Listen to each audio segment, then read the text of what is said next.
എല്ലാവർക്കും നമസ്കാരം. റേഡിയോ രംഗിൻ്റെ പ്രതിവാര വിദ്യാഭ്യാസ പരിപാടിയിലേക്ക് വീണ്ടും സ്വാഗതം.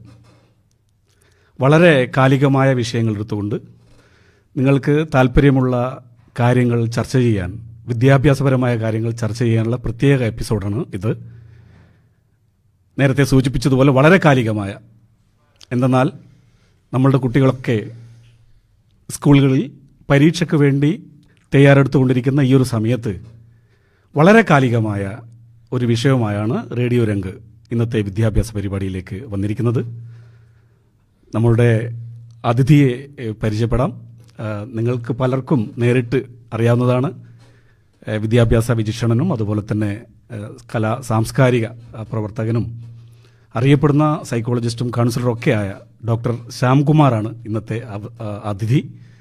മുൻപും ഇതുപോലെ ഒരു പരിപാടിയിൽ റേഡിയോ രംഗക്കുള്ളിൽ തന്നെ നിങ്ങൾ അദ്ദേഹത്തെ കണ്ടിട്ടുണ്ട്.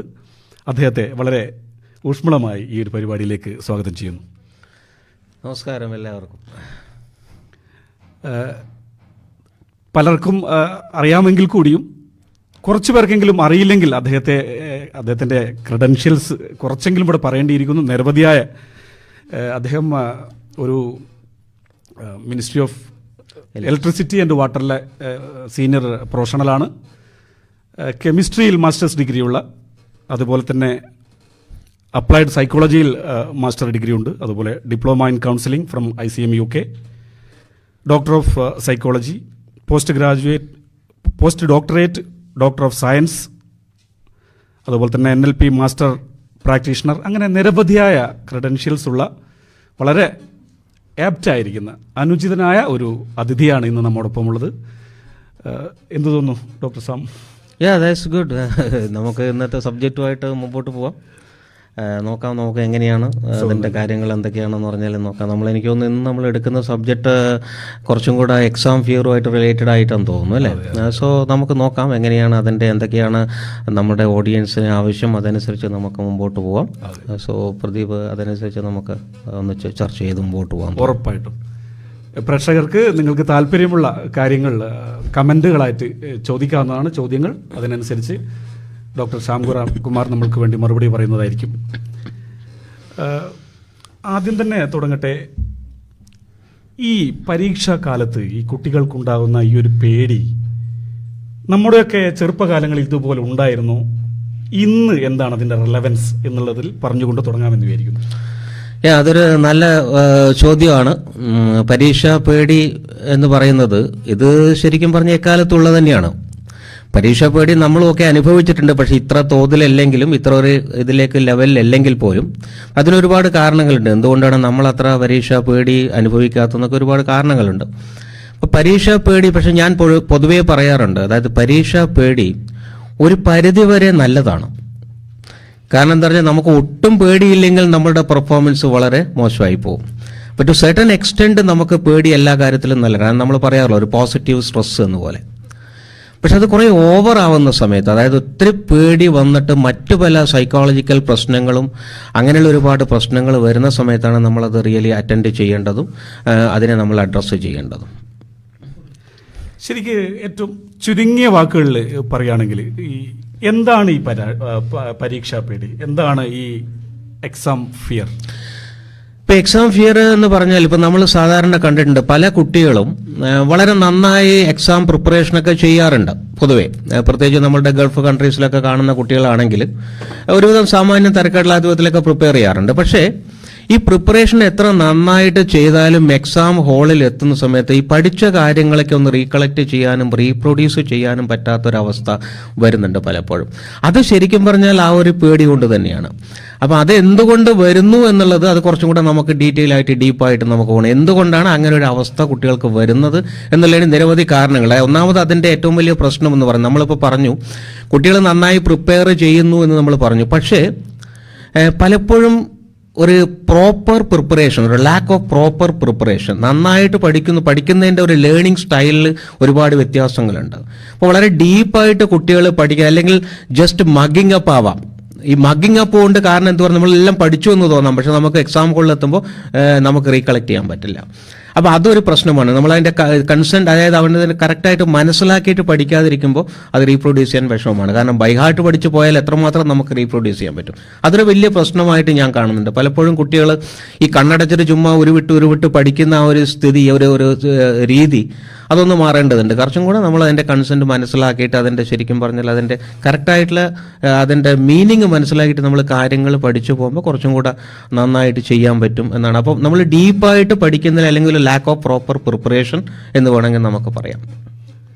അതേപോലെ ഡോക്ടർ ശ്യാം കുമാർ പറഞ്ഞു തുടങ്ങുമ്പോൾ പറഞ്ഞിരുന്നു സ്ട്രെസ് ഒരളവ് വരെ നമ്മൾക്ക് ആവശ്യമുള്ളതാണ് എന്ന് പറഞ്ഞിരുന്നു. Learning is A tension reduction process എന്ന് തന്നെ പറഞ്ഞു കേട്ടിട്ടുണ്ട്. നമ്മളിപ്പോൾ ഒരു സൈക്കിളൊക്കെ ചവിട്ടി പഠിക്കുമ്പോൾ ആദ്യമൊക്കെ സൈക്കിളിൻ്റെ അടുത്തേക്ക് ചെല്ലുമ്പോൾ നമുക്ക് കുറച്ച് ടെൻഷൻ കൂടുതലായിരിക്കും. നമ്മൾ പഠിച്ചുകൊണ്ടിരിക്കെ അങ്ങനെ സാവകാശം അത് ടെൻഷൻ കുറഞ്ഞു പോകുന്നു. നമ്മളത് നോർമലായി കഴിഞ്ഞാൽ നമ്മളത് സ്കിൽഡ് പേഴ്സൺ ആവും ചെയ്യുന്നു. അതുപോലെ കുറച്ചൊക്കെ സ്ട്രെസ് ഉണ്ടായാലും നല്ലതാണെന്ന് തോന്നുന്നു. ഈ സ്ട്രെസ് ഇങ്ങനെ കൂടി കഴിഞ്ഞാൽ അത് ആങ്സൈറ്റിയിലേക്കും പിന്നീട് ഇങ്ങനെയുള്ളൊരു പരീക്ഷാ പേടിയിലേക്കും എത്തുന്ന ലെവലിലേക്ക് എത്തുമ്പോൾ ശാരീരികവും അതുപോലെ തന്നെ ഇമോഷണലും അതുപോലെ തന്നെ ബിഹേവിയറലും ആയിട്ടൊക്കെ ഒരുപാട് മാറ്റങ്ങൾ കുട്ടിയിൽ പ്രകടമാവില്ല. ഈ സിംറ്റംസ് ഒന്ന് വിശദീകരിച്ചു കഴിഞ്ഞാൽ അത് പേരൻസിനും ചിലപ്പോൾ കേട്ടുകൊണ്ടിരിക്കുന്ന കുട്ടികൾക്കും അതൊരു ഉപകാരപ്രദമായി ഞാൻ ഏത് വഴിയിലേക്കാണ് പോകുന്നത് എന്നറിയാൻ. ഓക്കെ, ഇപ്പോൾ സ്ട്രെസ് നമ്മൾ പറയുന്ന സമയത്ത് ഇപ്പോൾ സ്ട്രെസ് എന്ന് പറഞ്ഞാൽ ഇപ്പോൾ ഒരു എന്താ പറയുക, അതൊരു ലോകത്ത് എല്ലാവരും അനുഭവിക്കുന്ന ഒരു സംഗതിയാണ്. ഇപ്പോൾ സ്ട്രെസ്സിനെ കുറിച്ച് നമ്മൾ പറയുമ്പോൾ കുറച്ച് നമ്മൾ ആങ്സൈറ്റിയിലൊക്കെ മാറുമ്പോൾ അതിനെ കുറച്ച് അതിൻ്റെ ബേസിക് ആയിട്ടുള്ളൊരു ചെറിയൊരു കെമിക്കൽ സൈഡ് നമുക്ക് പറയേണ്ടതുണ്ട്. അതായത് സ്ട്രെസ് എന്ന് പറയുമ്പോൾ നമുക്ക് എന്താണ് നമ്മുടെ ശരീരത്തിനകത്ത് നടക്കുന്നത്, സ്ട്രെസ് ഹോർമോൺസ്, അതായത് നമ്മൾ ഇപ്പോൾ പൊതുവെ ഒരു സ്ട്രക്ചർ വൈസ് പറയുകയാണെങ്കിൽ സ്ട്രെസ് നടക്കുമ്പോൾ നമ്മളുടെ ബ്രെയിനിലെ ഹൈപ്പോതലാമസ് അല്ലെങ്കിൽ അമൈഗ്ഡല ഹൈപ്പോതലാമസിന് മെസ്സേജ് കൊടുക്കുന്നു, ഹൈപ്പോതലാമസ് അഡ്രിനൽ ഗ്ലാൻഡിന് മെസ്സേജ് കൊടുക്കുന്നു, ഹോർമോൺസ് സ്ട്രെസ് ഹോർമോൺസ് ജനറേറ്റ് ചെയ്യാൻ പറയുന്നു. അപ്പോൾ ഈ stress hormones adrenaline, cortisol and epinephrine, ഈ 3 തരത്തിലുള്ള സ്ട്രെസ് ഹോർമോൺസ് നമ്മളുടെ ശരീരത്തിൽ ഉണ്ടാകുന്നു. അപ്പോൾ ഇത് നമ്മുടെ ബ്ലഡ് സ്ട്രീമിലേക്ക് പമ്പ് ചെയ്യപ്പെടുമ്പോഴാണ് നമുക്ക് ഫ്ലൈറ്റ് ഓർ ഫൈറ്റ് റെസ്പോൺസ് നമുക്ക് കിട്ടുന്നത്. അതാണ് അതിൻ്റെ. പക്ഷെ അത് ശരിക്കും പറഞ്ഞാൽ ആ ഒരു റെസ്പോൺസ് ഉള്ളത് കൊണ്ട് തന്നെയാണ് നമ്മളെല്ലാവരും മുമ്പോട്ട് ജീവിച്ചു പോകുന്നത്. അതുകൊണ്ടാണ് സ്ട്രെസ്സ് ഒരു പരിധിവരെ നമുക്ക് ആവശ്യമെന്ന് പറയുന്നത്. പക്ഷേ ഒരു ലോങ് ടേം സ്ട്രെസ്സിൽ ഇതിങ്ങനെ കണ്ടിന്യൂസ് ആയിട്ട് പമ്പ് ചെയ്തുകൊണ്ടിരിക്കുന്ന സമയത്ത് എന്ത് സംഭവിക്കും? So actually you are poisoning your body. അപ്പോൾ ഇങ്ങനെ പോയ്സൺ ചെയ്യുന്ന സമയത്ത് അത് നിങ്ങളുടെ ഇന്റേണൽ ആയിട്ട് പല ഓർഗൻസിനെയും നിങ്ങളുടെ മൊത്തത്തിലെ ശരീരത്തിനെയും മനസ്സിനെയും അത് വളരെ പ്രതികൂലമായി ബാധിക്കുകയും അത് പിന്നെ ഒരു ആങ്സൈറ്റിയിലോട്ട് മാറിയിട്ട് പിന്നെ ആങ്സൈറ്റി കുറേയും കൂടെ കൂടുന്ന സമയത്ത് ഡിപ്രഷനിലോട്ട് മാറുകയും ഒക്കെ ചെയ്യുന്ന ഒരു അവസ്ഥയാണ് കാണുന്നത്. അപ്പോൾ അതുകൊണ്ടാണ് സ്ട്രെസ്സ് നമ്മൾ അറ്റൻഡ് ചെയ്യണം. അതൊരു ലോങ് ടേം സ്ട്രെസ്സ് നമുക്കുണ്ടെങ്കിൽ ഡെഫിനറ്റ്ലി നമ്മളത് കുറക്കാനുള്ള മാർഗങ്ങളൊക്കെ നമ്മൾ നോക്കിയിട്ട്, അതാണ് പറഞ്ഞത് സ്ട്രെസ് മാനേജ് ചെയ്യാനുള്ള ഒരു സ്കില്ല് നമുക്ക് എല്ലാവർക്കും, അത് പ്രത്യേകിച്ചും കുട്ടികൾക്ക്, പഠിക്കുന്ന കുട്ടികൾക്കൊക്കെ വളരെ ആവശ്യമാണ്. സ്ട്രെസ് മാനേജ്മെന്റ് ടെക്നിക്കുകളൊക്കെ കുട്ടികൾ പഠിച്ചിരുന്നാൽ ഒരു പരിധിവരെ നമുക്കിത് ഒഴിവാക്കാൻ പറ്റും. Thank you. അതുപോലെ തന്നെ ഈ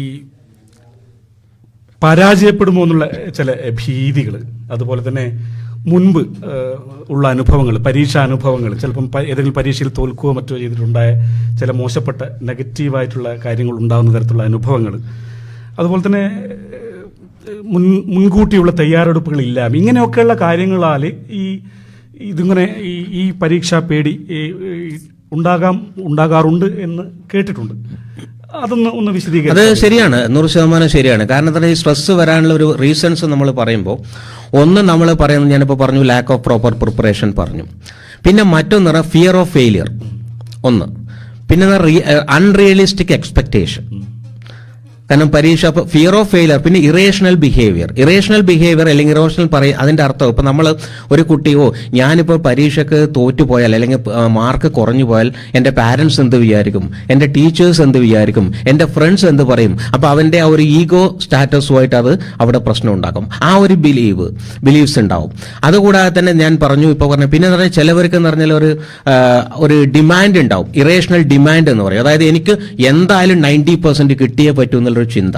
ആ ഒരു ചിന്ത വെച്ച് പോകുന്ന സമയത്ത് പരീക്ഷ എഴുതുമ്പോൾ അത് എപ്പോഴും മനസ്സിൽ ഇതായിരിക്കും ഫീൽ ചെയ്യുന്നത്. അതായത് ഞാനിത് എഴുതി കഴിഞ്ഞാൽ എനിക്ക് 90 കിട്ടുമോ എന്നുള്ള ഒരു ചിന്ത. അപ്പൊ ആ ഒരു തോട്ടിലൂടെ വരുന്ന സമയത്ത് എന്ത് സംഭവിക്കും? ഇത് സ്ട്രെസ് ഉണ്ടാക്കും മനസ്സിൽ, നമ്മുടെ ശരീരത്തിൽ അല്ലെങ്കിൽ മനസ്സിൽ ഒരുപാട്. അപ്പൊ ശരിക്കും പെർഫോം ചെയ്യാൻ പറ്റില്ല. അതുപോലെ ഫിയർ ഓഫ് ഫെയിൽ, ഞാനിത് ചെയ്താലും ഞാൻ തോറ്റുപോകുമോ അല്ലെങ്കിൽ എനിക്ക് മാർക്ക് കുറവ്. ഇറേഷണൽ ബിലീഫ്സും ഇറേഷണൽ ഡിമാൻഡ്സും, അതുപോലെ ഫിയർ ഓഫ് ഫെയിലിയർ, പിന്നെ അൺറിയലിസ്റ്റിക് എക്സ്പെക്ടേഷൻ. ഒരുപാട് എക്സ്പെക്ട് ചെയ്യുക. കാരണം നമ്മൾ ശരിക്കും സ്ട്രെസ് പറയുന്ന സമയത്ത് S=P greater than R എന്നാണ് പറയാം. അപ്പൊ പ്രഷർ കൂടുതൽ, അതായത് നിങ്ങളുടെ റെസ്പോൺസിനേക്കാൾ, അപ്പൊ നിങ്ങളുടെ ഡിമാൻഡ് കൂടുമ്പോൾ നിങ്ങളുടെ ഡിമാൻഡ് മീറ്റ് ചെയ്യാത്തൊരവസ്ഥയിൽ നിങ്ങളുടെ സ്ട്രെസ് ലെവൽ കൂടിക്കൊണ്ടുവരും. അപ്പൊ എക്സ്പെക്ടേഷൻസ് നമ്മളുടെ ഒരു റിയലിറ്റിക് എക്സ്പെക്ടേഷനിലേക്ക് നമ്മൾ പോവുക. അങ്ങനെയാകുമ്പോൾ നമുക്ക് സ്ട്രെസ് ഒരു പരിധിവരെ കൺട്രോൾ ചെയ്യാൻ പറ്റും. നേരത്തെ പറയുന്ന കൂട്ടത്തിൽ ഡോക്ടർ ശ്യാംകുമാർ പറഞ്ഞിരുന്നു, ഈ ഫൈറ്റ് ഓർ ഫ്ലൈറ്റ് എന്നൊരു ഒരു സിറ്റുവേഷനിൽ നമ്മൾ ഫേസ് ചെയ്യപ്പെടുന്നു. ഇങ്ങനെ നമ്മൾ ചർച്ച ചെയ്യുന്ന ഒരു അവസ്ഥയിലാണെങ്കിൽ പരീക്ഷയാണ് നമ്മുടെ സന്ദർഭം. പരീക്ഷ വരുന്ന സമയത്ത് ഒന്നുകിൽ പരീക്ഷയിൽ ഫേസ് ചെയ്യുക പരീക്ഷയെ, അല്ലെങ്കിൽ അതിൽ നിന്ന് ഒളിച്ചോടുക എന്നുള്ള ഒരു അവസ്ഥ. ഈ ഒരു അവസ്ഥ പലപ്പോഴും നമ്മൾ ചില കുട്ടികളിലെങ്കിലും ചെറുതായെങ്കിലും അനുഭവപ്പെട്ടിട്ടിരിക്കാം. നമ്മളൊക്കെ വീട്ടിലെ കുട്ടികൾക്ക് ചിലപ്പം അതുണ്ടായേക്കാം. ഒന്ന് വിശദീകരിച്ച് കഴിഞ്ഞാൽ അത് കുറച്ചും കൂടി ഉപകരിക്കും തോന്നുന്നു. പക്ഷെ നമുക്ക് ഈ ഒരു അവസ്ഥയിൽ നമുക്കിപ്പോ ഫൈറ്റ് ഓർ ഫ്ലൈറ്റ് എന്ന് പറയുമ്പോൾ എസ്കേപ്പ് ചെയ്യാം. ഫ്ലൈറ്റ് എന്ന് പറയുമ്പോൾ എസ്കേപ്പ് ചെയ്യുക, ആ സ്ട്രെസ്സിൽ നിന്ന് എസ്കേപ്പ് ചെയ്യുക. പക്ഷെ നമുക്കിപ്പോൾ ഈ എക്സാമിൽ ഇത് നമ്മുടെ ലൈഫിന്റെ ഒരു ഭാഗമാണ്. നമ്മൾ നിരവധി പരീക്ഷകൾ എഴുതിയും ജയിച്ചും തോറ്റുമാണ് നമ്മുടെ ജീവിതത്തിലോട്ട് കടന്നു വരുന്നത്. അപ്പം നമുക്ക് ഒരിക്കലും ഒരു ഫ്ലൈറ്റിലോട്ട് പോകാൻ പറ്റില്ല. പക്ഷെ എങ്കിൽ പോലും നമുക്ക് കാണാം ചില കുട്ടികൾക്ക് എക്സാം അടുത്ത് വരുമ്പോൾ എക്സാമിന്റെ ദിവസം വയറുവേദന, അല്ലെങ്കിൽ തലവേദന, അല്ലെങ്കിൽ അങ്ങനെയുള്ള അസ്വസ്ഥത, ഇതൊക്കെ വരുന്ന ശരിക്കും പറഞ്ഞാൽ പാരന്റ്സ് വിചാരിക്കും അവർ വെറുതെ കളിക്കുന്നതാണ്, തമാശ, അല്ലെങ്കിൽ ഇത് ഒഴിവ്. പക്ഷെ ശരിക്കും പറഞ്ഞാൽ really they are feeling because of the stress. ഇത് ശരിക്കും പറഞ്ഞാൽ എസ്കേപ്പ് മെക്കാനിസമാണ്, എസ്കേപ്പ് ചെയ്യാനാണ്. പക്ഷെ എങ്കിൽ പോലും നമ്മൾ ഫേസ് ചെയ്തേ പറ്റൂ. നമ്മളിപ്പോൾ ഇങ്ങനെയുള്ള കാര്യങ്ങൾ നമ്മളിപ്പോൾ അത് ഫേസ് ചെയ്യാനുള്ള, അപ്പോൾ എന്താണ് ഇവിടെ ഒരു പ്രധാനപ്പെട്ട ഒരു കാരണം? Fear and confidence. Fear and confidence രണ്ടും കോൺട്രറിയാണ്. ഫിയർ എവിടെയുണ്ടോ അതിൻ്റെ അർത്ഥം അവിടെ കോൺഫിഡൻസ് കുറവാണ്. കോൺഫിഡൻസ് ഇല്ലാത്തതുകൊണ്ടാണ് ഫിയർ വരുന്നത്. അപ്പൊ എന്തുകൊണ്ടാണ് ഈ ഒരു ഫിയർ, എക്സാം ഫിയർ വരുന്നത്? Because of your low self esteem. ഒത്തിരി കോൺഫിഡൻസ് കുറവായി. അപ്പൊ എന്തുകൊണ്ടാണ് കോൺഫിഡൻസ് കുറവ് വരുന്നത്? ഒന്നുകിൽ ആ കുട്ടിക്ക് അതായത് അതിനനുസരിച്ചുള്ള ഒരു മോട്ടിവേഷൻ, ലാക്ക് ഓഫ് മോട്ടിവേഷൻ, അല്ലെങ്കിൽ ഡ്രൈവ് കിട്ടുന്നില്ല. അപ്പൊ എവിടെ നിന്നാണ് മോട്ടിവേഷൻ കിട്ടേണ്ടത്? Motivation can be external or internal. Okay, external motivation can be from parents, teachers and friends, and internal motivation is self motivation. അപ്പോൾ സെൽഫ് മോട്ടിവേഷൻ തീരെ ഇല്ലാത്ത കുട്ടികൾക്ക് if they are not getting external motivation also, അപ്പോൾ ആ drive ഉണ്ടാവില്ല. അപ്പോൾ drive ഇല്ലായിരിക്കുമ്പോൾ what they will feel stress and they will try to escape from that situation. അപ്പോൾ അതുകൊണ്ടാണ് ഇതിൽ വളരെ പ്രധാനപ്പെട്ട കാര്യം നമ്മൾ കുട്ടികളുടെ കോൺഫിഡൻസ് ബിൽഡ് ചെയ്യാനുള്ള കാര്യങ്ങൾ നോക്കുക. അപ്പോൾ ഫേസ് ചെയ്യാനുള്ള അത് എങ്ങനെയൊക്കെ ചെയ്യാമെന്നൊരു നിരവധി നമുക്ക് തെറാപ്പികളും അതുപോലുള്ള കാര്യങ്ങളൊക്കെ ഒരുപാടുണ്ട്. അത് കുട്ടികളെ പ്രാക്ടീസ് ചെയ്യിപ്പിക്കുക എന്നുള്ളതാണ് നമ്മൾ ചെയ്യേണ്ടത്. ഡോക്ടർ ശ്യാംകുമാർ ഇപ്പോൾ പറഞ്ഞുകൊണ്ടിരിക്കുന്ന കൂട്ടത്തിൽ പറഞ്ഞിരുന്നു, ഈ pressure sources like parents, teachers, friends, peer groups, society, family, ഇങ്ങനെയൊക്കെയുള്ള. സാധാരണഗതിയിൽ ഇങ്ങനെ ഒരു സ്ട്രെസ്സുള്ള ഒരു കുട്ടിയെ, ഒരു സ്റ്റുഡൻറ്റിനെ പേരൻസ് വലിച്ച് ഒരു കൗൺസിലറുടെ അടുത്തോ അല്ലെങ്കിൽ മറ്റ് ഒരു മെഡിക്കൽ പ്രാക്ടീഷണറുടെ അടുത്തോ കൊണ്ടുവന്ന് കഴിഞ്ഞാൽ പറയുന്നുണ്ടാവുക മുഴുവൻ അവൻ്റെ പരാധീനതകളായിരിക്കും, ആവലാതികളായിരിക്കും, അവനുണ്ടാക്കുന്ന പ്രശ്നങ്ങളെക്കുറിച്ചായിരിക്കും. ആ കോണ്ടെക്സ്റ്റിലാണ് എനിക്ക് ഈ ചോദ്യം ചോദിക്കാനുള്ളത്. നേരത്തെ സാർ പറഞ്ഞതുപോലെ ഈ parents, teachers, peer groups, friends, society, ഈ സോഴ്സസ് നമ്മളുടെ ഈ കുട്ടികൾക്ക് കൊടുക്കുന്ന ഈ സ്ട്രെസ്സിന്റെ ലെവൽ എങ്ങനെയാണെന്നുള്ളത് ഈ പേരൻസ് എങ്കിലും മിനിമം ടീച്ചേഴ്സ് എങ്കിലും മനസ്സിലാക്കുന്നുണ്ടോ? അല്ലെങ്കിൽ അവരിൽ നിന്ന് വരുന്ന ഈ സ്ട്രെസ്സിന്റെ അനുപാതം എത്രത്തോളമാണെന്ന് ഈ പേരൻസ് കുട്ടികളെ വലിച്ചു കൊണ്ടുവരുന്ന പേരൻസ് എങ്കിലും മനസ്സിലാക്കി അവരോട് പ്രതികരിക്കുന്നുണ്ടോ എന്നുള്ള കാര്യം ഒന്ന് അറിഞ്ഞു കഴിഞ്ഞാൽ നന്നായിരിക്കും. കേട്ടുകൊണ്ടിരിക്കുന്ന പേരൻസ് എങ്കിലും ചിലപ്പം ഒരു ഇൻട്രോസ്പെക്ഷൻ നടത്താൻ വേണ്ടി സഹകരിക്കും എന്ന് വിചാരിക്കും. അല്ല, ഇതിപ്പോ നമ്മളിത് അപ്രോച്ച് ചെയ്യേണ്ട കാര്യം എന്ന് പറയുന്നത്, നമുക്ക് ഒന്നും ഒരു പാരന്റിംഗിൽ നിന്ന് കംപ്ലീറ്റ് ഡിറ്റാച്ച് ചെയ്തുകൊണ്ട് ഒരു കുട്ടിയുടെ പ്രശ്നവും നമുക്ക് അറ്റൻഡ് ചെയ്യാൻ പറ്റില്ല. ഇപ്പം നമ്മളടുത്ത് കൗൺസിലിങ്ങിന് വരുന്ന നിരവധി കേസുകളിൽ കുട്ടികളുടെ കേസ് വരുമ്പോൾ പാരന്റ്സ് പറയുന്നത് അവൻ അത് ചെയ്യുന്നില്ല, അവൻ ഇത് ചെയ്യുന്നില്ല, അവൻ അങ്ങനെയാണ്, ഇങ്ങനെയുള്ള ഒരുപാട് കംപ്ലയിൻസ് ആയിട്ടാണ് അവർ വരുന്നത്. പക്ഷെ റിയൽ പ്രോബ്ലം എവിടെയാണ് എന്നുള്ളത് പാരൻസ് പോലും മനസ്സിലാക്കുന്നില്ല. അപ്പം നമ്മൾ ചിലപ്പോഴൊക്കെ പാരൻസിനോട് പറഞ്ഞു കൊടുക്കാറുണ്ട്. അപ്പം കുട്ടികൾക്ക് ഇപ്പം നമ്മൾ അത് പറയുന്ന സമയത്ത് നമ്മൾ ലേശം ഒന്ന് സൈക്കോളജിയിലേക്ക് തന്നെ പോണ്ടി വരും. അതായത് എങ്ങനെയാന്ന് പറഞ്ഞാൽ ഇപ്പം നമ്മൾ ഇതിലെന്താ സംഭവിക്കുന്നത്, നമ്മൾ എല്ലാ കുട്ടികളും ഹൈലി പൊട്ടൻഷ്യലാണ്. ഇവിടെ ഒരാളും വീക്കായിട്ട് ജനിക്കുന്നില്ല, എല്ലാവർക്കും പൊട്ടൻഷ്യൽ ഉണ്ട് അകത്ത്. Your sub conscious mind is very very powerful. കാരണം നമ്മളെല്ലാവരും ജീവിക്കുന്നത് നമ്മുടെ സബ് കോൺഷ്യസ് മൈൻഡിലൂടെ തന്നെയാണ്. പക്ഷെ ഈ നമ്മുടെ അകത്ത് ഇരിക്കുന്ന ഈ പൊട്ടൻഷ്യൽ അല്ലെങ്കിൽ ടാലന്റ് നമ്മൾ തിരിച്ചറിയുന്നില്ല, നമ്മളെ പാരൻസ് തിരിച്ചറിയുന്നില്ല. അപ്പം അതിനുവേണ്ടി കുട്ടികൾക്ക് എന്താ വേണ്ടത്? കുട്ടികൾക്ക് ഒരുപാട് പാരന്റിങ്ങിൽ സപ്പോർട്ട്. കാരണം പാരന്റിങ് എന്ന് പറഞ്ഞാൽ തന്നെ കുട്ടികൾക്ക് ഇമോഷണൽ സപ്പോർട്ടും ഫിസിക്കൽ സപ്പോർട്ടും ഒക്കെ കൊടുക്കുക എന്നുള്ളതാണ്. പക്ഷെ അത് പ്രോപ്പറായിട്ട് പാരൻസ് കൊടുക്കുന്നുണ്ടോ എന്ന് എത്ര പാരൻസ് ചിന്തിക്കുന്നുണ്ടോ?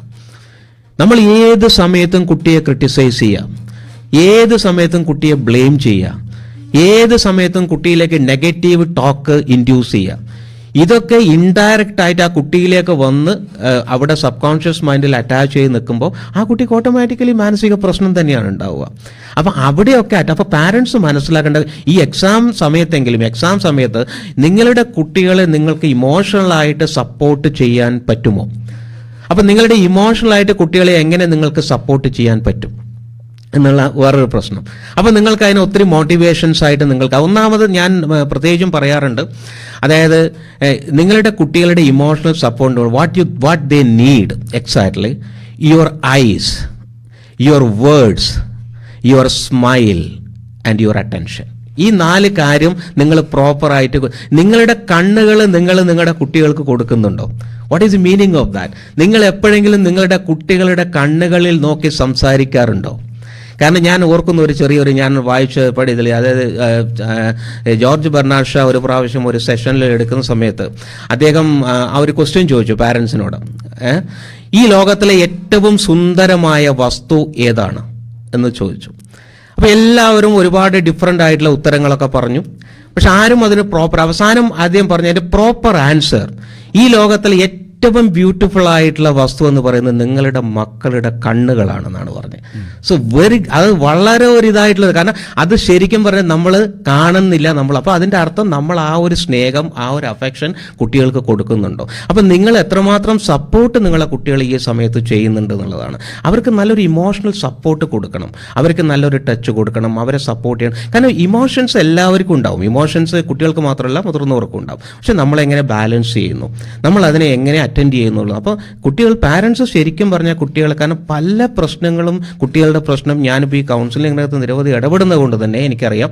അതായത് പാരന്റിങ്ങിലൂടെ കടന്നു വരുന്ന പ്രശ്നമാണ് ഒരുപാട് പ്രശ്നങ്ങൾ ഉണ്ടാക്കുന്നത് കുട്ടികൾ. കാരണം നമ്മൾ പറയും സാധാരണ കുട്ടികൾക്ക് സ്ട്രോക്ക് കൊടുക്കണം. സ്ട്രോക്ക് നമ്മൾ ട്രാൻസാക്ഷണൽ സൈക്കോളജിയിൽ തന്നെ 2 തരം സ്ട്രോക്കാണ് പറയുന്നത്. എന്താണ്? Stimulus hunger and another one, there is one more stroke is there. അത് നമ്മൾ കൊടുക്കുമ്പോൾ അത് കുട്ടികൾക്ക് നിങ്ങൾ കൊടുക്കുന്നുണ്ടോ ഉള്ളതാണ്. അപ്പോൾ സ്റ്റിമുലസ് ഹങ്കർ എന്ന് പറഞ്ഞാൽ ശരിക്കും പറഞ്ഞാൽ ടച്ച്, ഓക്കെ. മറ്റേ നമ്മൾ കൊടുക്കുന്നത് സ്ട്രോക്ക്, അതായത് പോസിറ്റീവ് സ്ട്രോക്ക് നിങ്ങൾ കുട്ടികൾക്ക് കൊടുക്കുന്നുണ്ട്. അവർക്ക് really they need that every time.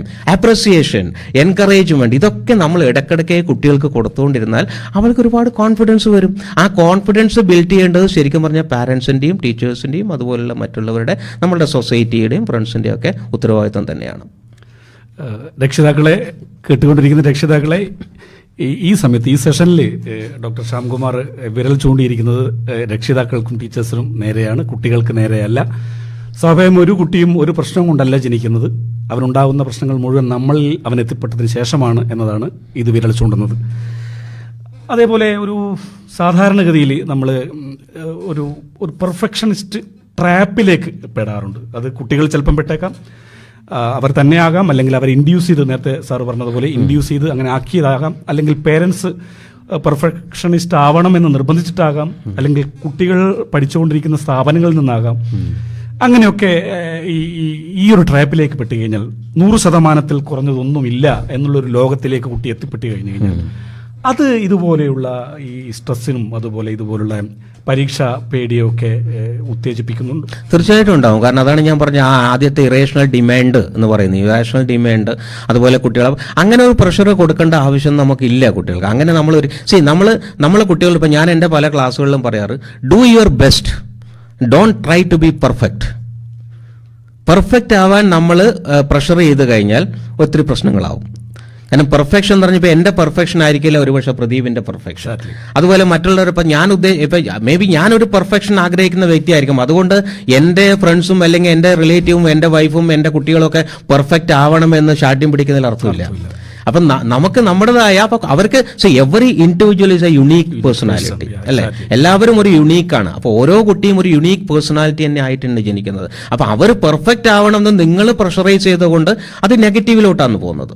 പക്ഷേ നേരെ മറിച്ച് tell them to do their best, നിങ്ങൾക്ക് പറ്റുന്നതനുസരിച്ച് ചെയ്യുക എന്നുള്ളത്.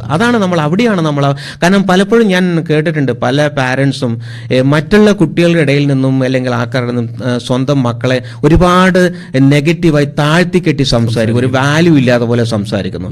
സോ അത് വളരെ വളരെ പ്രശ്നമാണത്. കാരണം ആ കുട്ടീൻ്റെ മനസ്സിൽ വരുന്നത് കംപ്ലീറ്റ് നെഗറ്റീവാണ്. കാരണം എന്താ പറയുക, ഞാൻ നേരത്തെയും സെഷനിൽ പറഞ്ഞിരുന്നു, അതായത് പിന്നെ എനിക്ക് തോന്നുന്നു അലൻ സ്കോർ എന്ന് പറയുന്ന ഒരു സൈക്യാട്രിക് പ്രൊഫസർ ഉണ്ട് അമേരിക്കൻ ഇതിൽ. അദ്ദേഹത്തിൻ്റെ ഒരു neuro biology of emotional development എന്ന് പറയുന്ന ഒരു പുസ്തകമുണ്ട്. അതിൽ അദ്ദേഹം പ്രത്യേകം പറയുന്നുണ്ട്, നിങ്ങളൊരു നെഗറ്റീവ് ടോക്ക് നിങ്ങളുടെ കുട്ടികൾക്ക് കൊടുക്കുമ്പോൾ there are thousands and thousands of cascade neurobiological processes happening inside the body എന്ന് പറയുന്നത്. അപ്പം അത് മൊത്തം ബാധിക്കുന്ന ആ കുട്ടിയുടെ മൈൻഡിനെയും അല്ലെങ്കിൽ ഫിസിക്കിനെയും ഒക്കെയാണ്. അപ്പം അതൊക്കെ മനസ്സിലാക്കിയിട്ട് നമ്മൾ കുട്ടികളെടുത്ത് പെരുമാറുമ്പോൾ നമുക്ക് അവർക്ക് പോസിറ്റീവ് സ്ട്രോക്സ് കൊടുക്കാൻ പറ്റും, അവർക്ക് മോട്ടിവേഷൻ കൊടുക്കാൻ പറ്റും, അവർക്ക് ഡ്രൈവ് കൊടുക്കാൻ പറ്റും, അവരെ എൻകറേജ് ചെയ്യാൻ പറ്റും, അവരെ സപ്പോർട്ട് ചെയ്യാൻ പറ്റും. ഇപ്പോഴ് മറുപടി പറഞ്ഞുകൊണ്ടിരിക്കെ ഡോക്ടർ ശ്യാംകുമാർ പറഞ്ഞിരുന്നു ചില നെഗറ്റീവ് സ്ട്രോക്സിൻ്റെ കാര്യങ്ങൾ കുട്ടികൾ അറിയാതെ എത്തിപ്പെടുന്നത്. അത് ഒന്ന് വിശദീകരിക്കാം. എങ്ങനെയാണ് ഈ നെഗറ്റിവിറ്റി? എനിക്കിത് പറ്റുമോ?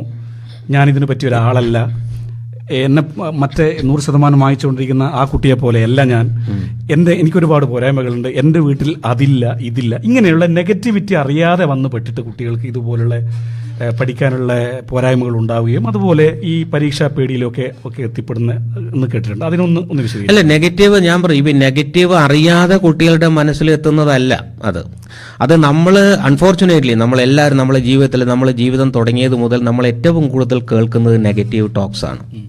പോസിറ്റീവ് ടോക്സ് കേൾക്കുന്നത് കുറവാണ്. എനിക്കത് ചെയ്യാൻ പറ്റില്ല, you are good for nothing, അല്ലെങ്കിൽ നിനക്ക് മരത്തിൽ കയറാൻ പറ്റില്ല, നിനക്ക് സ്വിം ചെയ്യാൻ പറ്റില്ല, അല്ലെങ്കിൽ നിനക്ക് കാർ ഓടിക്കാൻ പറ്റില്ല, ഇങ്ങനെയുള്ള ഇപ്പോൾ ഞാനിപ്പോൾ റീസെൻ്റ്ലി ഞാൻ കാലിക്കറ്റുള്ള ഒരു ക്ലയൻറ്റുമായിട്ട് ഞാനൊന്ന് ഞാനൊരു കൗൺസിലിംഗ് സെഷനിലിരിക്കുക. ഒരു 10-22 വയസ്സായ ഒരു കുട്ടിയാണ്. അവർക്ക് ഡ്രൈവിംഗ് ഒക്കെ അറിയാം, ലൈസൻസ് ഒക്കെ ഉണ്ട്. പക്ഷേ എന്നോട് പറഞ്ഞു, ഞാൻ ഇതുവരെ കാർ എടുക്കാൻ എനിക്ക് പറ്റില്ല, കാരണം കാർ എടുക്കാൻ എൻ്റെ പാരൻസ് എന്നെ സമ്മതിക്കില്ല, കാരണം അതും നെഗറ്റീവാണ്. സോ അപ്പം നമ്മൾ കുട്ടികളെ വാട്ട് വിൽ ഹാപ്പൺ? ഇപ്പം നമ്മളിപ്പോൾ എല്ലാം നമ്മളിപ്പോൾ പ്ലെയിൻ ആക്സിഡന്റ് നടക്കുന്നു, അതുകൊണ്ട് പ്ലെയിനിൽ പോകാതെ ഒഴിവാക്കാൻ പറ്റുമോ നമുക്ക്? It's not possible. അപ്പം അത് നമ്മൾ മനസ്സിലാക്കണം. കാരണം നെഗറ്റീവ് നമ്മൾ നമ്മൾ റിസ്ക് എടുക്കാനുള്ള ഒരു തയ്യാറെടുപ്പ് കുറച്ച് ചെയ്യണം. എല്ലാത്തിനും നമ്മൾ കുട്ടികളെ വിഡ്രോ ചെയ്യിപ്പിച്ചാൽ അവർക്ക് ഒന്നും ചെയ്യാൻ ഫ്രീഡം കൊടുക്കാതെ, ഉത്തരവാദിത്തം കൊടുക്കാതെ നമ്മൾ, കാരണം എന്താ പറഞ്ഞാൽ പലപ്പോഴും ഞാൻ ഇപ്പോൾ ഇവിടെ തന്നെ എൻ്റെ അടുത്ത് വന്ന പല കേസുകളിലും എനിക്കറിയാം. കാരണം സ്കൂളിലൊക്കെ പഠിക്കുന്ന കുട്ടികളെ പാരൻസ് തന്നെ സ്കൂളിൽ പോകും, ക്യൂ നിൽക്കും, ഫീസ് അടക്കും, എല്ലാ കാര്യങ്ങളും ചെയ്തു കൊടുക്കും, കുട്ടീനെ ഒന്നും ഒറ്റയ്ക്ക് ചെയ്യാൻ സമ്മതിക്കില്ല. അങ്ങനെയുള്ള കുട്ടികൾ വളർന്നു വരുമ്പോൾ അവർക്കൊരു എപ്പോഴും ഡിപ്പെൻഡൻസി ആയിരിക്കും എല്ലാ കാര്യത്തിലും, ഒന്നും സെൽഫായിട്ട് ചെയ്യാൻ പറ്റില്ല. ഇതൊക്കെ നെഗറ്റീവ് തന്നെയാണ്. ഇതൊക്കെ നമ്മൾ അറിയാതെ കൊടുക്കുന്ന പാരൻസോ അല്ലെങ്കിൽ ആരും കൊടുക്കുന്നതൊക്കെ കുട്ടികൾ നെഗറ്റീവായിട്ട് തന്നെയാണ് വരുന്നത്. പേരൻസിൻ്റെ കാര്യങ്ങൾ പറഞ്ഞുകൊണ്ട് ഇരുന്നുകൊണ്ട് ചോദിക്കുകയാണ്, ഈ കുട്ടിക്കാലത്ത് കുട്ടികൾക്ക് അവൻ്റെ അല്ലെ അവളുടെ പേരൻസ് രണ്ടുപേരും എപ്പോഴും ഹീറോസാണ്. എല്ലാം അവൻ്റെ എല്ലാ കാര്യങ്ങളും, അവൻ്റെ ചോദ്യങ്ങൾക്ക് സംശയങ്ങൾക്ക് മുഴുവൻ ഉത്തരം കിട്ടുന്ന അവരുടെ ഒരു ഐഡിയൽ പേഴ്സൺസ് ആയിരിക്കും ഇവർ പേരൻസ്. സ്വാഭാവികമായും അത് വളർന്ന് അഡോളസൻസിലേക്ക്, ഈ കൗമാരത്തിലേക്ക് കടക്കുന്ന സമയത്താണ് അവിടെ ഒരു ചെറിയൊരു വിള്ളൽ വരുന്നത് കാണാം. എല്ലാത്തിനും നോ പറയുന്ന, എൻ്റെ എല്ലാ ആഗ്രഹങ്ങൾക്കും വിഘാതം നിൽക്കുന്ന 2 പേരാണ് ഈ 2 പേര് എന്നുള്ള തോന്നലുണ്ടാകുകയും അത് ഈ കുട്ടിയിൽ ഒരുപാട് സ്ട്രെസ് ഉണ്ടാക്കുകയും ചെയ്യുന്ന ഒരു അവസ്ഥ ഉണ്ട് എന്നുള്ളതാണ് യാഥാർത്ഥ്യം, നമ്മൾ കണ്ടുവരുന്നതാണ്. അത് ഈ പരീക്ഷാ പേടിയും പഠിക്കുന്നതിലുള്ള ഈ പ്രയാസങ്ങൾ ഉണ്ടാക്കുന്നതിലൊക്കെ സഹായിക്കുന്നില്ലേ എന്നുള്ളതാണ്. അല്ല, ഓട്ടോമാറ്റിക്കലി നമ്മളിപ്പോൾ സ്ട്രെസ്സിനെ കുറിച്ച് പറയുമ്പോൾ ഈ സ്ട്രെസ് ഉണ്ടാക്കുമ്പോൾ നമ്മൾ പറഞ്ഞ പോലെ ആങ്സൈറ്റി, ഡിപ്രഷൻ, ഇങ്ങനെയുള്ള പ്രശ്നങ്ങളൊക്കെ ഉണ്ടാകുമ്പോൾ അത് നമ്മുടെ പെർഫോമൻസിനെ ഡെഫിനറ്റ്ലി ബാധിക്കും, ശരിയാണ്. പക്ഷേ പിന്നെ നമ്മളിപ്പോൾ അഡോളസൻസ് സ്റ്റേജ് അതൊക്കെ ഒരു പ്രായത്തിൻ്റെ definitely there will be some friction ഉണ്ടാവും. ഇല്ലാതെ മാറ്റാൻ പറ്റില്ല. അപ്പം നമ്മൾ എനിക്ക് തോന്നുന്നു നമ്മളിപ്പോൾ ഈ എക്സാം ഫിയർ എന്നുള്ള സബ്ജക്റ്റിന് മാറി കുറേ പാരന്റിങ്ങിലോട്ട് പോകുന്നുണ്ടോ എന്നറിയില്ല. ആൾക്കാർക്ക് ഒരു പക്ഷേ ഇതിനെക്കുറിച്ചായിരിക്കും ഒരു പക്ഷേ കൂടുതൽ എന്താണ് എങ്ങനെയാണ് എക്സാമിന് പ്രിപ്പയർ ചെയ്യുക അങ്ങനെയുള്ള കാര്യങ്ങൾ ആയിരിക്കും ഒരു പക്ഷേ നമ്മുടെ ഓഡിയൻസ് ആഗ്രഹിക്കുന്നത് എനിക്ക് തോന്നുന്നു. അപ്പോൾ നമ്മൾ പാരന്റിങ് അതിൻ്റെ ഒരു ഭാഗമായിട്ട് നമ്മൾ പറഞ്ഞു എന്നേ ഉള്ളൂ. കാരണം എന്താ പറഞ്ഞാൽ അത് നമുക്ക് അവോയ്ഡ് ചെയ്യാൻ പറ്റാത്തതുകൊണ്ട്, കാരണം നിങ്ങളുടെ ഒരു സപ്പോർട്ടും കൂടെ പാരന്റ്സിൻ്റെ ഒരു സപ്പോർട്ടും കൂടെ അതിലേക്ക് ആവശ്യമുള്ളത് കൊണ്ട്. പക്ഷേ കുട്ടികളെ സംബന്ധിച്ച് പറയുമ്പോൾ നമുക്ക് കുട്ടികൾക്ക് തന്നെ, അതായത് ഇപ്പോൾ നമുക്ക് പ്രത്യേകിച്ച് പഠിക്കുന്ന സമയത്ത് ഇപ്പോൾ എന്തുകൊണ്ടാണ് പ്രോപ്പർ പ്രിപ്പയർ ചെയ്യാൻ പറ്റാത്തത്, എന്താണ് ഇപ്പോൾ ലാക്ക് ഓഫ് പ്രിപ്പറേഷൻ, കാരണം ഫോക്കസ് ഇല്ലാത്തൊരു പ്രശ്നം, ശ്രദ്ധിക്കാൻ പറ്റാത്തൊരു പ്രശ്നം. പഠിത്തത്തിൽ ഇപ്പോൾ 4 മണിക്കൂറോ 5 മണി, ഇപ്പോൾ എൻ്റെ അടുത്ത് തന്നെ ഒരു കൗൺസിലിംഗ് കേസ് വന്നിട്ടുണ്ട്. ഒരു കുട്ടി 10ാം ക്ലാസ്സിൽ പഠിക്കുന്ന കുട്ടി, അച്ഛനും അമ്മയും പറയുന്നത് ആ കുട്ടി ഒരു ദിവസം 8 മണിക്കൂർ പഠിക്കും, 8 മണിക്കൂർ പഠിക്കും. പക്ഷേ പരീക്ഷാ പേപ്പറിലൊന്നും ആ 8 മണിക്കൂർ റിഫ്ലക്റ്റ് ചെയ്യുന്നില്ല, മാർക്സ് ഇല്ല, ഒന്നും മാർക്സ് ഇല്ല. അപ്പോൾ എന്തുകൊണ്ട് സംഭവിക്കുന്നു? അപ്പോൾ അതാണ് അവിടെയാണ്. അപ്പോൾ 8 മണിക്കൂർ പഠിച്ചുകൊണ്ട് കാര്യമില്ല. നിങ്ങൾ പഠിക്കുന്നത് 1 മണിക്കൂറാകട്ടെ, 2 മണിക്കൂറാകട്ടെ, 3, പക്ഷേ ക്രിയേറ്റീവായിട്ട് നിങ്ങൾ പഠിക്കുന്നില്ല. അപ്പോൾ ഫോക്കസ് കിട്ടുന്നില്ല, അറ്റൻഷൻ വരുന്നില്ല. അപ്പോൾ എന്തുകൊണ്ടാണ് വരാത്തത്? അവിടെയാണ് അതിൻ്റെ റീസൺ വരുന്നത്. അപ്പോൾ എന്തുകൊണ്ടാണ് ഈ ലാക്ക് ഓഫ് ഫോക്കസ് വരുന്നത്, അല്ലെങ്കിൽ ഫോക്കസ് വരാത്ത പഠിക്കുമ്പോൾ? ഒന്ന്, അതിൽ സെൽഫ് ബിലീഫ് ഇല്ലാത്തതുകൊണ്ട് കുട്ടിക്ക്. സെൽഫ് ബിലീഫ് എന്ന് പറയുമ്പോൾ എൻ്റെ കഴിവിൽ എനിക്ക് വിശ്വാസമില്ലാത്തൊരു അവസ്ഥ കുട്ടികൾക്ക് പൊതുവെ കാണുന്ന ഒരു ഇതാണ്, സെൽഫ് ബിലീഫ്സ് ഇല്ല. പിന്നെ ലോട്ട് ഓഫ് ഡിസ്ട്രാക്ഷൻ, പഠിക്കുന്ന സമയത്ത് ഡിസ്ട്രാക്ഷൻ വരും. അതൊരു പക്ഷേ ഗാഡ്ജറ്റിൽ മൂലമാവാം, അല്ലെങ്കിൽ വേറെ എന്തെങ്കിലും ആവാം, അല്ലെങ്കിൽ നോയ്സ് ആവാം, അല്ലെങ്കിൽ സറൗണ്ടിങ് ആവാം. ഡിസ്ട്രാക്ഷൻ, ഒരുപാട് തോട്ട്സ് ഡിസ്ട്രാക്ഷൻ വരുന്നുണ്ട്. ഇപ്പോൾ എൻ്റെ അടുത്ത് കൗൺസിൽ വരുന്ന പല കുട്ടികളും പറയാറുണ്ട്, ഒരുപാട് തോട്ടുകൾ വരുന്നു പഠിക്കാനിരിക്കുമ്പോൾ, തോട്ട് ഡിസ്ട്രാക്ഷൻ വരുന്നുണ്ട്. അപ്പോൾ നമ്മൾ മനസ്സിലാക്കുക, പാരൻസ് ആണെങ്കിലും എന്താ മനസ്സിലാക്കേണ്ടത്, എന്താണ് ആ കുട്ടിയെ ഡിസ്ട്രാക്ട് ചെയ്യുന്ന ഫാക്ടർ, എന്തെങ്കിലും നോയ്സ്. അപ്പോൾ ആ കുട്ടിക്ക് ഇപ്പോൾ ചിലപ്പോൾ വീട്ടിൽ എല്ലാവരും കൂടി ഇരുന്ന് പഠിക്കുന്ന ഒരു അവസ്ഥയിൽ ചിലപ്പോൾ അവന് കോൺസെൻട്രേറ്റ് ചെയ്യാൻ പറ്റുന്നുണ്ടാവില്ല. അത് മനസ്സിലാക്കുകയാണെങ്കിൽ let him study from a separate room. അവൻ അതിനനുസരിച്ചൊരു അറ്റ്മോസ്ഫിയർ നിങ്ങൾ ഉണ്ടാക്കി കൊടുക്കണം. സ്റ്റഡി കോർണറായിട്ട് അവൻ ഉണ്ടാക്കുക. അപ്പോൾ അവൻ അത് ഐസൊലേറ്റ് ചെയ്തിട്ട് അവന് പഠിക്കണം പറ്റണം. അപ്പോൾ അത് ശ്രദ്ധിക്കണം. അല്ല അവന് തോട്ട് ഡിസ്ട്രാക്ഷൻ ആണോ വരുന്നത്, അല്ലെങ്കിൽ എന്താണ് ഇപ്പോൾ മൊബൈലോ അല്ലെങ്കിൽ നമ്മളെ ഫേസ്ബുക്ക് ഇങ്ങനെയുള്ള അങ്ങനെയാണെങ്കിൽ you have to avoid that from the at least പഠിക്കുന്ന സമയത്തെങ്കിലും മൊബൈലോ കാര്യങ്ങളോ. എൻ്റെ അടുത്ത് വരുന്ന പല കുട്ടികളും ഞാൻ സജസ്റ്റ് ചെയ്യാറുണ്ട്, use mobile no problem, but പഠിക്കാനിരിക്കുന്ന സമയത്ത് മൊബൈൽ അമ്മേൻ്റെ കയ്യിലോ അച്ഛൻ്റെ കയ്യിലോ കൊടുത്തിട്ട് നിങ്ങൾ പഠിക്കാനിരിക്കുക. അപ്പോൾ അതെന്തുകൊണ്ടാണ് ആ ഡിസ്ട്രാക്ഷൻ നമുക്ക് ഒഴിവാക്കും. അപ്പോൾ ഡിസ്ട്രാക്ഷൻ നമ്മൾ ഒഴിവാക്കി കഴിഞ്ഞാൽ നമുക്ക് കോൺസെൻട്രേഷൻ കൂട്ടാൻ പറ്റും, ഫോക്കസ് കൂട്ടാൻ പറ്റും. അപ്പോൾ ഫോക്കസ് കൂട്ടുമ്പോൾ എന്ത് സംഭവിക്കും, നമുക്ക് ഡീപ്പായിട്ട് പഠിക്കാൻ പറ്റും. ഡീപ്പായിട്ട് പഠിക്കുന്ന സമയത്ത് നമുക്ക് മനസ്സിലാക്കി പഠിക്കാൻ പറ്റും. അപ്പോൾ അതുകൊണ്ടാണ് ഈ ഫോക്കസ് വരാത്തതും. പല പാരൻസും കംപ്ലൈൻറ്റ് ചെയ്യുന്നത്, പഠിക്കുന്നു പക്ഷെ മാർക്കില്ല, പരീക്ഷ എഴുതാൻ പറ്റുന്നില്ല, കാരണം മനസ്സിലാവുന്നില്ല. സോ കുട്ടികൾ വെറുതെ സമയം സ്പെൻഡ് ചെയ്യുന്നു, പുസ്തകത്തിൻ്റെ മുമ്പിൽ ഇരുന്നിട്ട് വെറുതെ സ്വപ്നം കാണുന്നു, പക്ഷെ പഠിക്കുന്നില്ല. അപ്പോൾ അവിടെ പ്രശ്നം റിയലി എന്താണ്, ആ കുട്ടിക്ക് ഫോക്കസ് ചെയ്യാം. അപ്പോൾ എന്താണ് അതിൻ്റെ പ്രോബ്ലം, എവിടെയാണ് ആ കുട്ടിക്ക് തകരാറ്, ഫോക്കസ് ചെയ്യാൻ എന്തുകൊണ്ട് പറ്റുന്നില്ല? സൈക്കോളജിക്കൽ പ്രോബ്ലം ഉണ്ടോ, അല്ല ബോഡി വീക്കാണോ, ടയർനെസ് ഉണ്ടോ, ഡയറ്റ് പ്രോബ്ലം ഉണ്ടോ? ഇതൊക്കെ പാരൻസ് ശ്രദ്ധിക്കേണ്ടത് അത്യാവശ്യമാണ്. റേഡിയോ റിംഗിന്റെ പ്രതിവാര വിദ്യാഭ്യാസ പരിപാടിയിൽ പരീക്ഷാ പേടിയെക്കുറിച്ചുള്ള ചർച്ചയാണ് നിങ്ങൾ കേട്ടുകൊണ്ടിരിക്കുന്നത്. നമ്മുടെ ഒരു പ്രേക്ഷകൻ ശ്രീ മാധവൻ നായർ, ഈ സാർ ഇപ്പോൾ സംസാരിച്ച് നിർത്തിയിടത്തിലുള്ള ഒരു ചോദ്യം വന്നിരിക്കുന്നു. നന്നായി പഠിക്കുന്ന കുട്ടിയാണ്, പക്ഷേ പരീക്ഷാ സമയത്ത് ഇത് ശരിക്ക് കോൺസെൻട്രേഷൻ കിട്ടുന്നില്ല അവന് എന്നുള്ളതാണ് അദ്ദേഹം പറഞ്ഞിരിക്കുന്നത്. ക്വസ്റ്റ്യൻസ് ഒക്കെ പലതും വിട്ടിട്ട് എഴുതുന്ന രീതിയാണ് അദ്ദേഹത്തിന് ആ കുട്ടിക്കുള്ളതെന്ന്. ഈ ഒരു കോണ്ടെക്സ്റ്റിൽ വെച്ചിട്ട് അതിനൊരു മറുപടി അതിന് മറുപടി പറയാം നമുക്ക്. അതായത് അത് ശരിക്കും റിയലി ഒരു പരീക്ഷാ പേടിന്റെ എക്സാം ഹാളിൽ നിന്ന് ചില കുട്ടികൾക്ക് ഒന്നും എഴുതാൻ പറ്റാതെ ബ്ലാങ്ക് ആയി പോകുന്ന അവസ്ഥയുണ്ട്. ചില കുട്ടികൾക്ക് പെട്ടെന്ന് ആകപ്പാടെ സ്ട്രെസ് ലെവൽ കൂടിയിട്ട് കുറേയൊക്കെ എന്തൊക്കെ അവിടെ ഇവിടെയൊക്കെ എഴുതി വെക്കും. ചില കുട്ടികൾ ക്വസ്റ്റ്യൻസ് മാത്രം എഴുതി വെക്കും. ഇതൊക്കെ പരീക്ഷാ പേടിന്റെ. പക്ഷെ അതൊക്കെ നമ്മൾ പ്രയറായിട്ട് തന്നെ പ്രിപ്പയർ ചെയ്യേണ്ടതാണ്. അപ്പൊ അങ്ങനെ ആ കുട്ടിക്ക് എക്സാം ഫിയർ ഉണ്ട് എന്നാണ് നമുക്ക് അതിൽ നിന്ന് മനസ്സിലാക്കുന്നത്. അപ്പൊ ആ എക്സാം ഫിയറിനെ നമുക്ക് എങ്ങനെ കുറച്ച് കൊണ്ടുവരാൻ പറ്റും? അപ്പൊ എക്സാമിന് കുറേ മുമ്പേ തന്നെ ആ കുട്ടിയെ നമ്മൾ ആ സ്ട്രെസ് ലെവൽ കുറക്കാനും അത് റെഡ്യൂസ് ചെയ്യാനും അവന് ഒത്തിരി ചെറിയ ചെറിയ ബ്രീത്തിങ് ടെക്നിക്സ് അല്ലെങ്കിൽ കോൺസെൻട്രേഷൻ ടെക്നിക്സ് ഇങ്ങനെയൊക്കെ പറഞ്ഞു കൊടുത്ത് അവന്റെ സ്റ്റഡി പാറ്റേണിൽ ഒരു മാറ്റം. ഒരുപക്ഷെ എനിക്ക് തോന്നുന്നു ആ പഠിക്കുന്നത് നല്ല കോൺസെൻട്രേറ്റ് ചെയ്ത് പഠിക്കാൻ പറ്റുന്നുണ്ടാവില്ല. അപ്പൊ ആ കുട്ടിക്ക് എങ്ങനെ പഠിക്കാൻ പറ്റുമോ അത് പഠിത്തത്തിന്റെ ലേണിംഗ് സ്റ്റൈല് നമ്മളൊന്ന് മാറ്റി കൊടുക്കേണ്ടതുണ്ട്. എങ്ങനെയാണ് ആ കുട്ടി പഠിക്കുന്നത്, എന്താണ് അവൻ്റെ ലേണിംഗ് സ്റ്റൈൽ എന്ന് മനസ്സിലാക്കേണ്ടതുണ്ട്. ആ ലേണിംഗ് സ്റ്റൈൽ മനസ്സിലാക്കിയിട്ട് നമുക്കത് കറക്റ്റ് ചെയ്ത് കൊടുക്കേണ്ടതുണ്ട്. ഇപ്പോൾ ഒരു കുട്ടി ഒരുപക്ഷെ വെറുതെ ബെഡിൽ കിടന്നിട്ട് കുറേ വായിച്ചു പോകുന്നുണ്ടാവാം, പക്ഷെ അതുകൊണ്ട് ഓർക്കണം എന്നൊന്നുമില്ല. അപ്പോൾ ആ ലേണിംഗ് സ്റ്റൈൽ, അതുപോലെ മെമ്മറി പവർ കുറവായിരിക്കാം ഒരുപക്ഷെ. അപ്പോൾ മെമ്മറി ടെക്നിക്ക് ഇൻക്രീസ് ചെയ്യാനുള്ള കാര്യങ്ങളുണ്ട്, അത് പറഞ്ഞു കൊടുക്കുക, അത് നമ്മൾ കാണിച്ചു കൊടുക്കുക. എങ്ങനെ നമുക്ക് നമ്മളെ മെമ്മറി പവർ ബൂസ്റ്റ് ചെയ്യാൻ പറ്റും, എങ്ങനെ പഠിച്ചാൽ നമുക്ക് മെമ്മറി റീറ്റെയിൻ ചെയ്യാൻ പറ്റും, എങ്ങനെ പഠിച്ചാൽ നമുക്ക് റീകളക്ട് ചെയ്യാൻ പറ്റും, ഇതൊക്കെ ആ കുട്ടിക്ക് നമ്മൾ ശരിക്കും പറഞ്ഞു കൊടുക്കേണ്ടതുണ്ട്. ഈ ഒരു കോണ്ടെക്സ്റ്റിൽ തന്നെ ഒരു സംശയം കൂടെ എക്സ്പാൻഡ് ചെയ്യാൻ വേണ്ടിയിട്ട് ചോദിക്കുന്നത്, ഈ നമ്മൾ കുട്ടികളെയും പേരൻ്റെയും കാര്യങ്ങളൊക്കെ പറഞ്ഞു. ഇപ്പം നമ്മൾ സൊസൈറ്റി എസ്പെഷ്യലി ഈ നമ്മുടെ എക്സാം സിസ്റ്റമൊക്കെ സെറ്റ് ചെയ്ത് വെച്ചിരിക്കുന്നുണ്ടല്ലോ ഇപ്പോഴേ, ഇവാലുവേഷൻ സിസ്റ്റം എന്ന് പറയാം നമ്മൾക്ക്. അത് ശരിക്കും കുട്ടികളുടെ മെമ്മറി പവറിനെ മാത്രം അളക്കുന്ന, കുട്ടി പഠിച്ചിരിക്കുന്ന കാര്യങ്ങളുടെ അവന് നേരത്തെ സാറ് പറഞ്ഞ വാക്ക് റീകളക്ട് ചെയ്തിട്ട് അത് എക്സ്പ്രസ് ചെയ്യാൻ പറ്റുന്നുണ്ടോ എന്നുള്ളതാണ് അല്ലേ. പരീക്ഷാ പേപ്പറിലേക്ക് അവൻ പഠിച്ചത് റീകളക്ട് ചെയ്ത് എക്സ്പ്രസ് ചെയ്യാൻ പറ്റുന്നുണ്ടോ എന്ന് മാത്രം അളക്കുന്നതാണ്. അതായത് അവന്റെ മെമ്മറിയാണ് നമ്മൾ അളക്കുന്നത്, അവന്റെ മറ്റൊരു കഴിവിനെയോ അല്ല. ആ ഒരു പോരായ്മ ശരിക്കും ഈ പരീക്ഷ പേടി ഉണ്ടാക്കിക്കൊണ്ട് വരുന്നതിൽ ഒരു ഘടകമല്ലേ? അല്ലേ, നമ്മളിപ്പോൾ എഡ്യൂക്കേഷൻ സിസ്റ്റവും അതിനെക്കുറിച്ചൊക്കെ പറയാൻ പോയത് ദാറ്റ് ഈസ് റിയലി, അത് നമുക്ക് അത്രമാത്രം സിമ്പിളായിട്ട് പറയാൻ പറ്റില്ല. ഇതിൽ ഇപ്പം ഞാൻ പെട്ടെന്ന് പ്രദീപ് എന്നോട് പറയുമ്പോൾ ഞാൻ പെട്ടെന്ന് ഓർക്കുന്ന ഒരു ചെറിയൊരു കോട്ട് എന്ന് പറഞ്ഞാൽ ബിൽ ഗേറ്റിന്റെ ഒരു കോട്ടാണ്. ബിൽ ഗേറ്റ് പറഞ്ഞിട്ടുള്ള ഒരു പ്രാവശ്യം, I fail the exam and my friend pass the exam, now he is my employee, I am the owner of the Microsoft. അപ്പോൾ അതിന്റെ അർത്ഥം എന്താന്ന് പറയുന്നത് അതും തന്നെ നമുക്ക് മനസ്സിലാക്കാം. അപ്പോൾ ഈ പരീക്ഷ പാസ്സായത് കൊണ്ട് 100% മാർക്ക് വാങ്ങിച്ചുകൊണ്ട് 99 മാർക്ക് വാങ്ങിച്ചുകൊണ്ട് ഒരു കുട്ടിയും സ്മാർട്ട് ആവുന്നില്ല. അത് വേറെ സ്കില്ലാണ്. അപ്പോൾ അത് നമ്മൾ അതുകൊണ്ടാണ് ഞാൻ പലപ്പോഴും പറയാം, നിങ്ങൾ ഈ മാർക്കിന് മാത്രം, പ്രോഗ്രസ് റിപ്പോർട്ടിന് മാത്രം ഇത്ര ഇമ്പോർട്ടൻസ് കൊടുക്കാതെ the total personality development of your child, അവന്റെ ടോട്ടൽ പേഴ്സണാലിറ്റി, അവൻ പിന്നീട് ലൈഫിൽ അവൻ എങ്ങനെയൊക്കെ അവന്റെ ലൈഫ് സ്പെൻഡ് ചെയ്യും, അവന് ലൈഫിന് ആവശ്യമുള്ള life skills, there are lot of life skills ഉണ്ട് നമുക്ക്. ആ ലൈഫ് സ്കിൽസും കൂടെ അപ്പൊ ആ ലൈഫ് സ്കിൽസും കൂടെ പഠിപ്പിക്കുന്ന ഒരു എഡ്യൂക്കേഷൻ സിസ്റ്റമാണ് ഞാനൊക്കെ ആഗ്രഹിക്കുന്നത്. പക്ഷെ അത് ഇവിടെ നടക്കുന്നുണ്ടോ എന്നുള്ളത് ദാറ്റ്സ് എ ബിഗ് ക്വസ്റ്റ്യൻ, നമുക്കത് പറയാൻ പറ്റില്ല. True, I am with you. അതുപോലെ ഉറക്കവും, ആമ്പിളായിട്ടുള്ള ഉറക്കം, അതേപോലെ തന്നെ പ്രത്യേകിച്ച് നൈറ്റ് സ്ലീപ്പ്, അതേപോലെ തന്നെ ഈ നന്നായി പ്രിപ്പയർ ചെയ്തു എന്ന് മേക്ക് ഷുവർ ആക്കല്, ഇത്തരം കാര്യങ്ങളൊക്കെ കുട്ടിക്ക് തന്നെ സ്വായത്തമാക്കാവുന്ന, അവൻ തന്നെ ശ്രദ്ധിക്കേണ്ട, അല്ല അവൾ തന്നെ ശ്രദ്ധിക്കേണ്ടുന്ന ഒരു ഘടകമാണ്. അത് ശരിയാക്കി കൊണ്ടുവരാൻ നമുക്ക് കൊടുക്കാവുന്ന ഉപദേശങ്ങൾ അല്ലെങ്കിൽ നിർദ്ദേശങ്ങൾ എന്താണെന്നുള്ളത് ഒന്ന് പറഞ്ഞാൽ. അത് വളരെ റിലവൻ്റ് ആയിട്ടുള്ള ഒരു ചോദ്യമാണ് പ്രതി. കാരണം ഈ ഉറക്കത്തിന് ഒരുപാട് പ്രാധാന്യമുണ്ട്.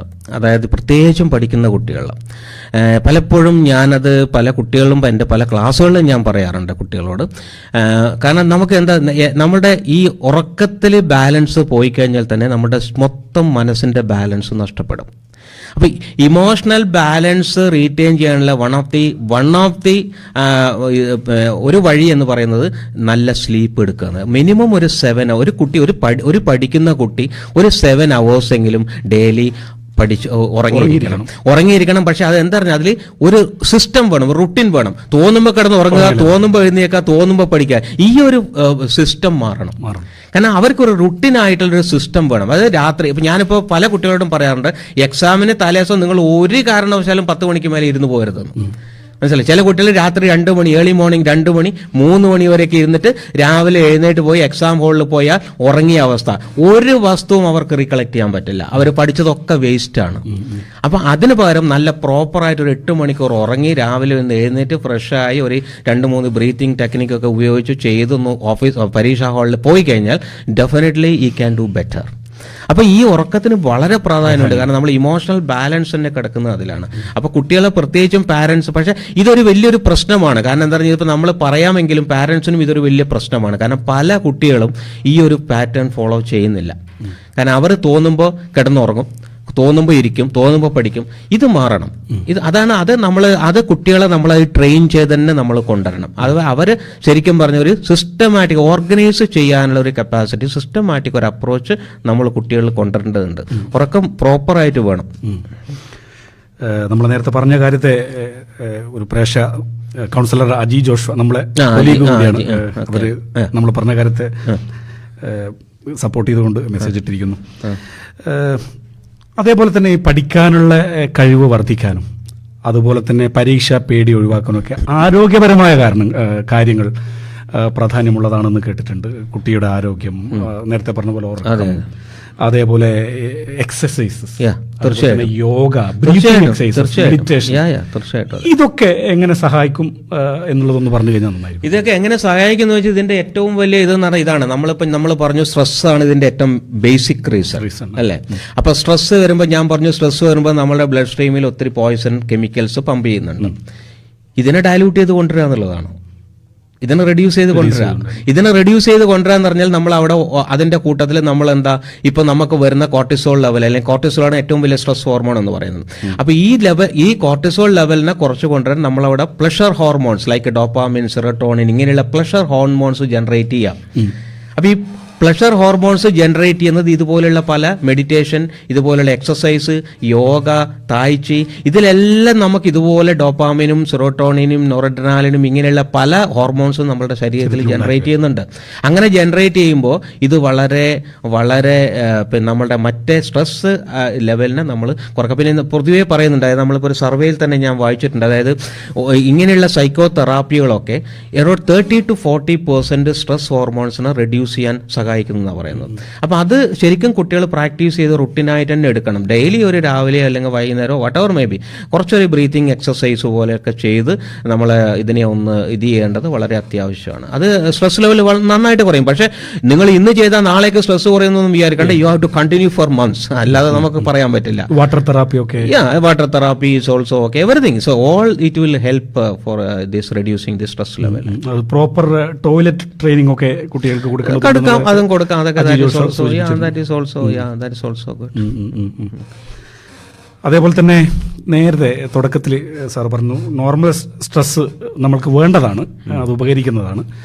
അതൊരു ലെവൽ കഴിയുമ്പോഴാണ് ആങ്സൈറ്റിയിലേക്കും പിന്നെ പരീക്ഷാ പേടിയിലൊക്കെ എത്തിപ്പെടുന്നത് എന്ന് പറഞ്ഞിരുന്നു. ഒരു സാധാരണ പേരന്റ് തന്റെ കുട്ടിയിൽ ഈ ഒരു ലെവലിലേക്ക് എത്തി, അവനെ നമ്മളെ പോലെയുള്ള കൗൺസിലർ അടുത്ത് എത്തിക്കേണ്ട സമയമായി, അല്ലെങ്കിൽ ഒരു മെഡിക്കൽ പ്രാക്ടീഷണർ അടുത്ത് കൊണ്ടുപോകേണ്ട സമയമായി എന്ന് തോന്നേണ്ട ലെവല് എപ്പോഴാണെന്നുള്ളത് പറഞ്ഞാൽ നന്നായി. അതിപ്പോ ശരിക്കും പറഞ്ഞാൽ കുട്ടികള് ഞാൻ പൊതുവേ പാരന്റ്സിനോട് പറയാറുണ്ട്, നിങ്ങളുടെ കുട്ടികളെ ഒന്നും ഇല്ലെങ്കിൽ പോലും ഇടക്ക് എങ്ങനെയെങ്കിലും ഒരു തേർഡ് പാർട്ടിന്റെ അടുത്ത് നിങ്ങളൊന്ന് കൊണ്ടുപോയി സംസാരിപ്പിക്കണം. കാരണം അത് കൗൺസിലർ ആവണമെന്നൊന്നുമില്ല, ഞാനും വേണ്ട, വേറെ പ്രദീപും വേണ്ട, വേറെ ആരും വേണ്ട, ആരെങ്കിലും ഒരു തേർഡ് പാർട്ടി അവരുമായിട്ട് ഓപ്പൺ അപ്പ് ചെയ്യുന്ന ഒരു പേഴ്സണായിട്ട് നിങ്ങളൊന്ന് സംസാരിപ്പിക്കണം. കാരണം അതെന്തുകൊണ്ടാന്ന് പറഞ്ഞാൽ അവർക്കത് ആ ഒരു റിലീഫ് കിട്ടാനായിട്ട്. അപ്പോൾ ഇത് നമ്മൾ പക്ഷേ ഇങ്ങനെയുള്ള ചില കേസിൽ ഇപ്പൊ സ്ട്രെസ് ഒരുപാട് കൂടി, ഇപ്പൊ ഒരുപാട് ആങ്സൈറ്റി കൂടിയ കുട്ടികൾ പൊതുവെ ഒരു വിഡ്രോവൽ കാണിക്കും. പൊതുവെ അവരുടെ പല കാര്യങ്ങളും അവർക്ക് ഒരു പെട്ടെന്നൊരു മറവി പോലെ വരും. അതായത് ഒന്നിനും ഒരു പ്രോപ്പർ ആയിട്ടുള്ള ഒരു ഇതായിരിക്കില്ല. എവിടെയൊക്കെയോ എന്തൊക്കെയോ ഒരു ലേസിനെസ്, എന്തൊക്കെയോ ഒരു മറവി, അത് ഒന്നും ഒരു പ്രോപ്പറായിട്ട് ചെയ്യില്ല. കുറേയൊക്കെ അവിടെ ചെയ്യും, കുറേയൊക്കെ ഇവിടെ ഇടും, കുറേയൊക്കെ അവിടെ ചെയ്യും. ഇങ്ങനെയുള്ള ഒരു സ്വഭാവങ്ങളൊക്കെ കാണിക്കാൻ തുടങ്ങും. പഠിത്തത്തിലൊക്കെ ഒരുപാട് വീക്കായി പോകും. മാർക്ക് ഫസ്റ്റ് റാങ്ക് കിട്ടിയ കുട്ടി പോയി ഒരു പക്ഷേ 5, 6, 7, 8, 10 റാങ്കിലേക്ക് വരുന്നു. ഇവിടെയൊക്കെ നിങ്ങൾ ചിന്തിക്കണം, സംതിങ് ഈസ് റോങ്, എന്തെങ്കിലും കാര്യമായ പ്രശ്നങ്ങൾ കാണും എന്ന് ചിന്തിച്ചിട്ട് നിങ്ങളൊരു കൗൺസിലറുടെ അടുത്തോ അല്ലെങ്കിൽ നിങ്ങളൊരു സൈക്കോ തെറാപ്പിസ്റ്റിന്റെ അടുത്തോ അല്ലെങ്കിൽ നിങ്ങളൊരു മെഡിക്കൽ പ്രാക്ടീഷണറുടെ അടുത്തോ നിങ്ങൾ ആ കുട്ടിയെ ഒന്ന് കാണിക്കുന്നത് വളരെ നന്നായിരിക്കും. Early detection is better. നമുക്ക് നേരത്തെ കണ്ടു കഴിഞ്ഞാൽ അതിനനുസരിച്ച് കാര്യങ്ങൾ ട്രീറ്റ് ചെയ്യാൻ പറ്റും. നിരവധി പേര് കണ്ടുകൊണ്ടിരിക്കുന്നുണ്ട് നമ്മളെ പരിപാടി. നേരത്തെ പറഞ്ഞ അജി ജോഷുവ, അതുപോലെ രമ സന്തോഷ് നല്ല പരിപാടിയെന്ന് പറഞ്ഞുകൊണ്ടിരിക്കുന്നു. അതുപോലെ നല്ല സെഷനാണെന്ന് പറഞ്ഞിരിക്കുന്നു നമ്മളെ കേരള സമാജത്തിന്റെ ജനറൽ സെക്രട്ടറി ശ്രീ വർഗീസ് കരക്കൽ. അങ്ങനെ നിരവധിയായ സഹൃദയർ നമ്മുടെ പരിപാടി കണ്ടുകൊണ്ടിരിക്കുകയാണ്.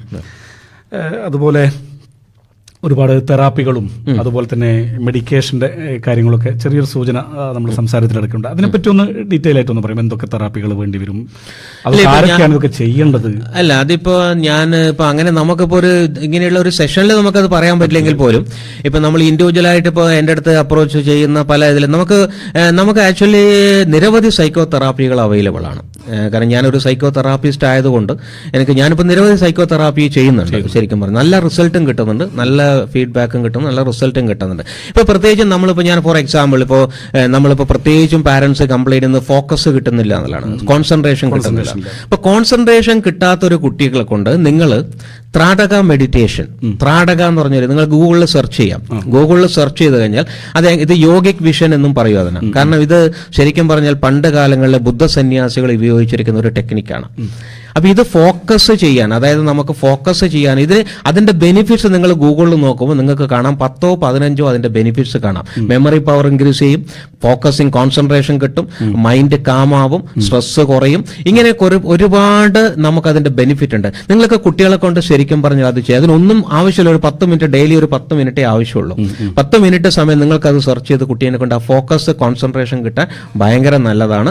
അത് ചെയ്യുന്നത് ആ സ്ട്രെസ് ലെവൽ കുറക്കാനും വളരെ നല്ലതാണ്. അത് ഞാൻ പല കുട്ടികളെ കൊണ്ട് ചെയ്യിച്ചിട്ടുണ്ട്. അതിന്റെ റിസൾട്ടും എനിക്ക് കിട്ടിയിട്ടുണ്ട്.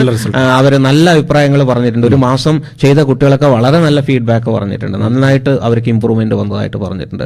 So you can practice that. പിന്നെ അല്ലാതെ പിന്നെ നമ്മളിപ്പോൾ നേരത്തെ പ്രദീപ് പറഞ്ഞ പോലെ തന്നെ നമുക്ക് ബ്രീത്തിങ് എക്സസൈസ്.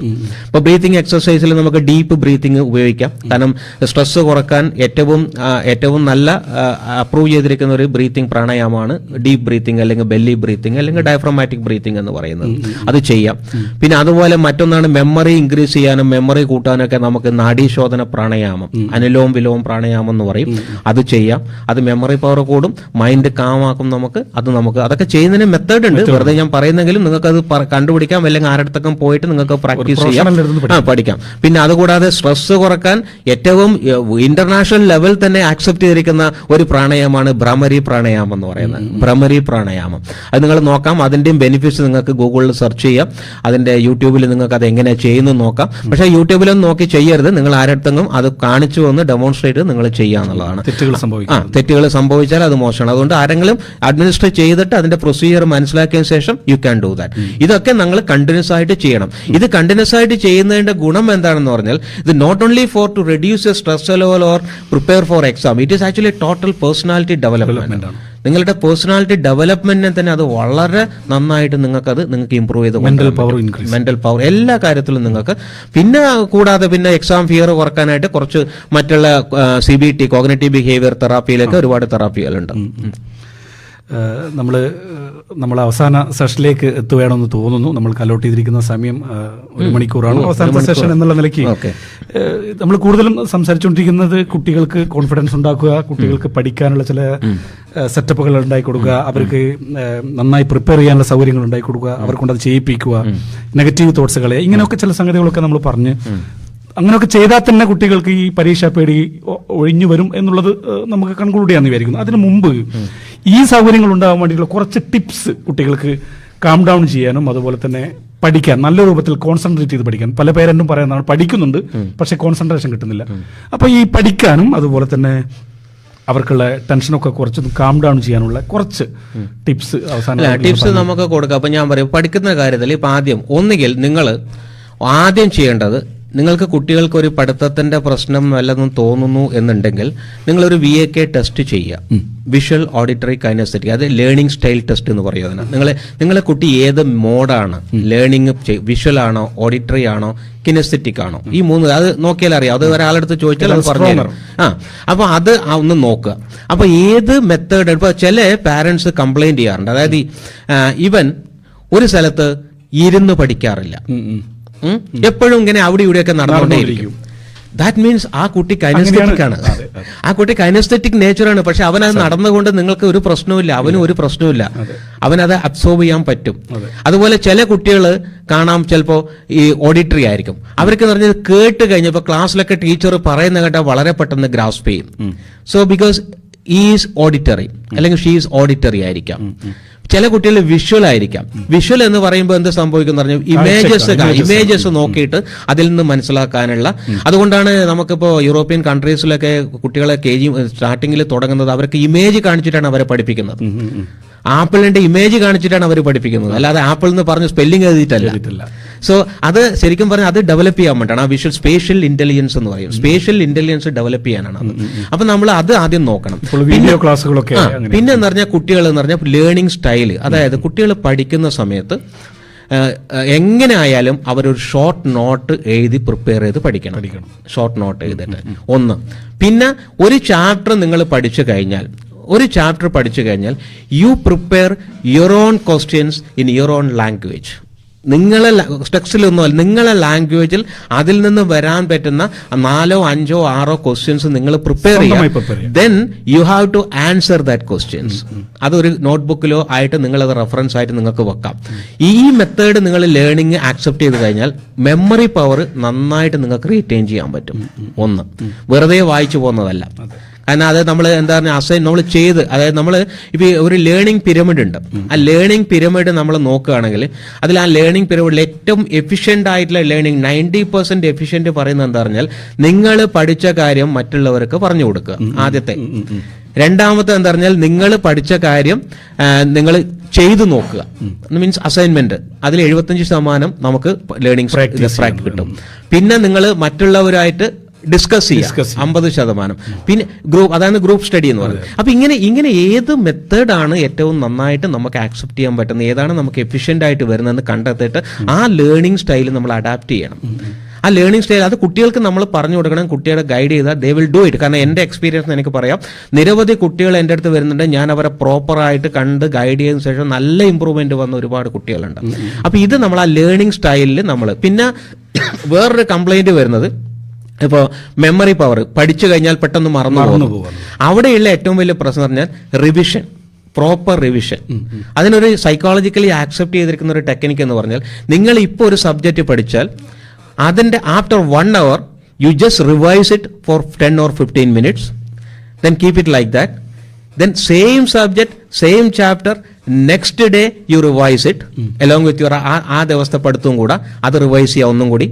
അത് കഴിഞ്ഞാൽ next 7th day you have to revise it, the same topic, same subject, 7th day. Then you revise it after 21 days. പക്ഷെ ഇത് ശരിക്കും ഡയറിയിൽ ഡേറ്റ് എഴുതി വെച്ചിട്ട് നിങ്ങൾ പ്രോപ്പറായിട്ട് ചെയ്യണം. This is 100% proved psychological method of memory retaining. നിങ്ങൾക്ക് തീർച്ചയായിട്ടും ഇത് നിങ്ങളുടെ നിങ്ങളുടെ മനസ്സിൽ നിന്ന് അത് എറേസ് ചെയ്ത് കളയണമെങ്കിൽ വലിയ പ്രയാസമായിരിക്കും. പഠിച്ചത് മറന്നു പോകുന്നു എന്ന് പറയുന്നവർക്കുള്ള അവർക്കുള്ള ടിപ്പാണ്. കാരണം ഇത് ചെയ്ത് കഴിഞ്ഞാൽ നിങ്ങൾക്ക് പിന്നെ അവിടെ നിങ്ങളത് ഇപ്പോഴും നിങ്ങളുടെ മനസ്സിൽ അത് കിടക്കും. അത് ഇതൊരു പ്രോപ്പർ മെത്തേഡിൽ നിങ്ങൾ അത്. പക്ഷെ ഇതിന് കുറച്ച് മെനക്കെടണം. ഇതെല്ലാം നമ്മൾ പറയുകയാണെങ്കിലും നിങ്ങൾ വെറുതെ കേട്ടിരുന്നുകൊണ്ട് യാതൊരു കാര്യമില്ല. You have to practise. അതാണ് അതിന്റെ ഏറ്റവും വലിയ പ്രശ്നം.